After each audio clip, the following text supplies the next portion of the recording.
کاوش مدیا.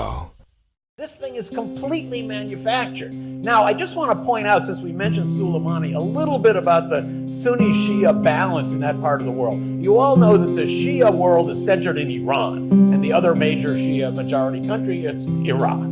So, Iran has a vital interest, more even than we do, in crushing ISIS and Al-Qaeda related groups, because a fundamental principle of those groups is kill every Shia. So that certainly gives Iran a certain reason to want to fight those kinds of currents in Iraq and in Syria. That's why Soleimani was a great hero in Iran. He is the greatest ISIS killer of all time. But, as you just heard, we've focused away from ISIS. We're actually not fighting against ISIS anymore.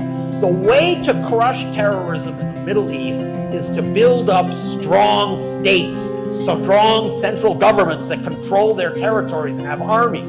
We are fighting against that. We don't want strong, stable states, because those that are going to emerge are not going to be subservient to our will. A stable Iraq under the government it has now, a stable Iran under the government it has now, a stable Syria under the government it has now would be great tools in fighting radical extremism. But we oppose that because those governments would express the will of their people, and that's not the will that we want them to express. Their crimes are defiance against the United States. And we consider that to be a greater crime than all that ISIS and Al-Qaeda have done to her.